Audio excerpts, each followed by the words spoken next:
Petit point à littérature. Petit bonus aujourd'hui parce que j'ai mis la main là-dessus. Ha! L'histoire de Nintendo. Enfin, l'histoire de la Nintendo 64 est sortie chez Sœur Édition, ici même. On va voir quelques images. Ici même. Oh, Sœur Édition, voilà, c'est de toute beauté. C'est magnifique. Oh, oui, c'est parfait. Attention. Qui, du coup, revient, et comme le titre l'indique, sur l'histoire de la console, la Nintendo 64. Une console que moi j'affectionne tout particulièrement, du coup, évidemment, chez Sœur d'édition, les petits filous, ils savent comment me faire plaisir. J'ai tapé sur le livre, on s'excuse. Ils savent, voilà. Du coup, ils savent que la Nintendo 64, c'est ma console du cœur, avec la GameCube. Donc ils se sont dit, un petit livre. Mais chez Sœur d'édition, c'est des filous. Hein. Moi, il n'y a que des choses voilà, qui me touchent. Ils ont fait un livre sur Akira, ils ont sorti un livre sur Cowboy Bebop, il y a un livre sur N64, j'en passe et des meilleurs. Moi, j'en ai acheté, il y a un livre sur Berserk, j'en ai acheté des dizaines. J'aime beaucoup ce que fait Sœur d'édition, notamment autour du jeu vidéo, de l'animation ou de la culture pop. Surtout autour du jeu vidéo, en vrai. Le livre que j'ai préféré chez Sœur d'édition, parce que j'en ai lu quelques-uns, moi, c'est celui sur Fumito Ueda. Je trouve hyper bien. Vraiment, le livre sur Fumito Ueda qui revient sur le bonhomme et sur ses 3 jeux, Ico, Shadow of the Colossus et The Last Guardian. Vraiment, c'est ce que j'ai lu mieux chez Sœur d'édition. C'était hyper bien, je l'ai trouvé passionnant.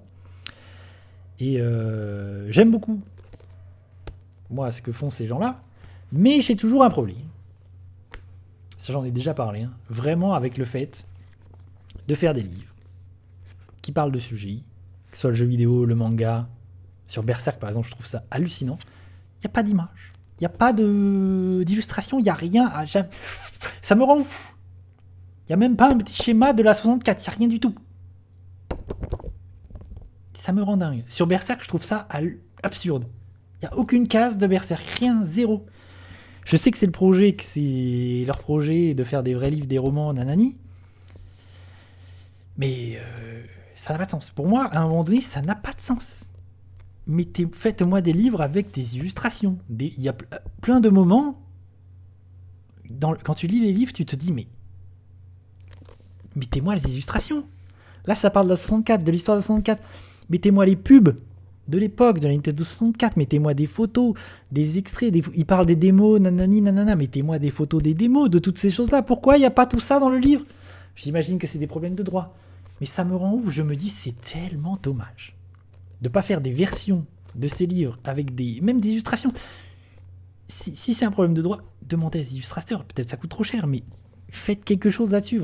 Franchement, sur Berserk, ça n'a pas de sens. Parler de Berserk, il n'y a aucune page de Berserk dans le livre. Ça n'a aucun sens. Ça n'a pas de sens. Ça me rend ouf. Bon, c'est pas le cas de tous les livres de Sœur d'édition. Hein. Parce que par exemple, la collection Level Up, c'est des MOOC, du coup il y a des photos, des images, des illustrations, mais c'est une collection qu'ils ont arrêtée.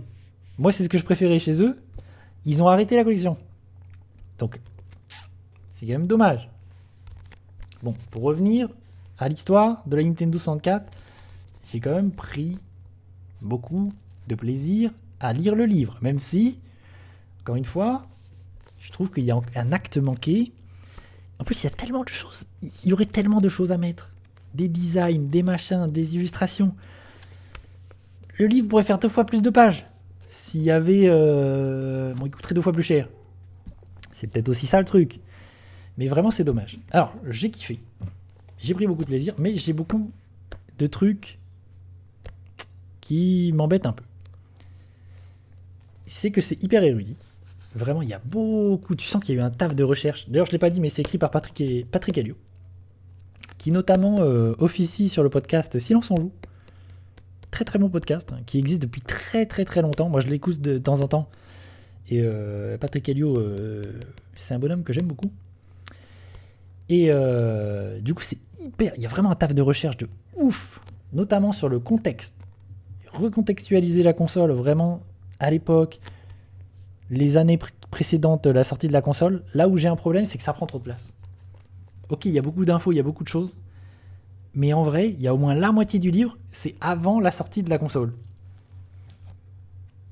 à la fois j'ai trouvé ça hyper intéressant, mais à la fois je trouve ça dommage que ça prenne autant de place et aussi qu'il y ait autant d'allers-retours dans le temps.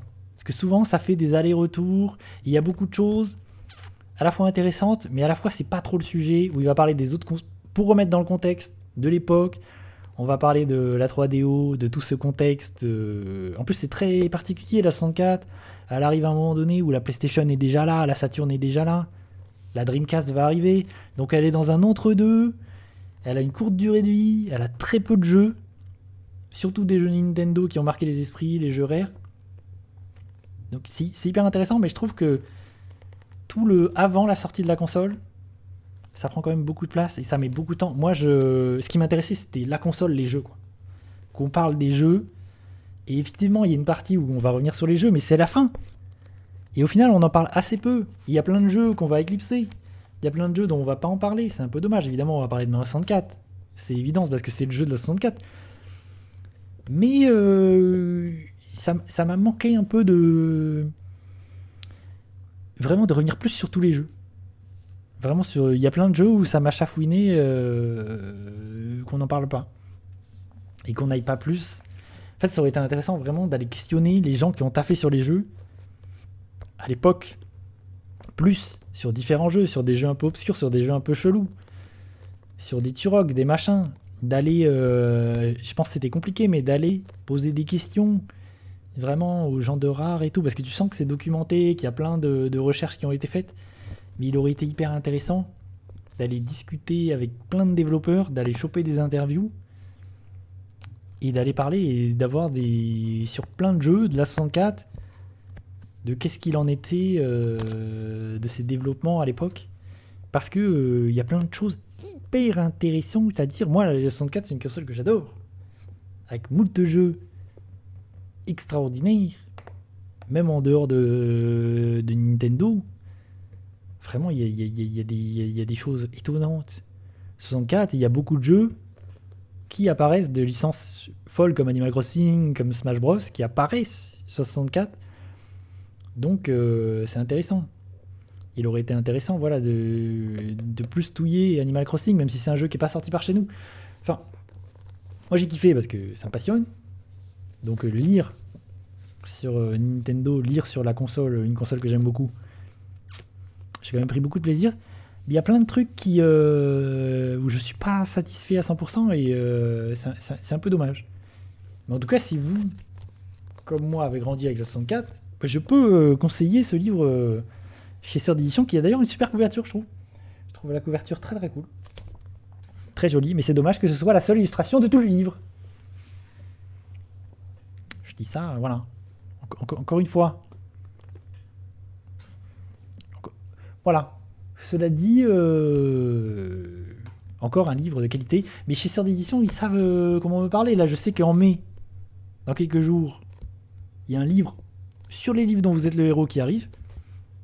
Évidemment, j'ai envie de l'acheter. Nom d'une pipe, j'adore les livres dont vous êtes le héros. Nom d'une pipe. Sœur d'édition. Vous touillez avec vos livres. Moi, je vais tous les acheter. J'ai envie de tout acheter.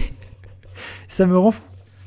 Je vous conseille vraiment d'aller voir le catalogue, mais ils ont énormément de choses autour du jeu vidéo. Vraiment, il y a énormément de Final Fantasy, Kingdom Hearts, j'en passe et des meilleurs, The Witcher. Vraiment, il y a énormément. C'est obligé de trouver son bonheur. En plus, maintenant, ils font des choses sur le cinéma, l'animation, cinéma-animation. Il y a un truc sur David Fincher, enfin un livre sur David Fincher. Il y en a un sur Alien. Enfin, il y a énormément de choses intéressantes. Il y a un livre sur Berserk. Et voilà. Moi, je ne peux que conseiller quand même de lire des livres, notamment au sujet du jeu vidéo et du cinéma. Ça fait toujours plaisir. Hop, petite photo. Merci. Tac, touc. Ah oui, il y a aussi, ils ont aussi un livre sur l'histoire de la Wii. Il y en a aussi un qui, hop, sur l'histoire de la Wii que j'ai pas lu. Mais évidemment, ça m'intéresse. Hein. Tout ça m'intéresse. Voilà ce qui concerne ce petit interlude sur la littérature, le jeu vidéo, la Nintendo 64. Merci de m'avoir écouté.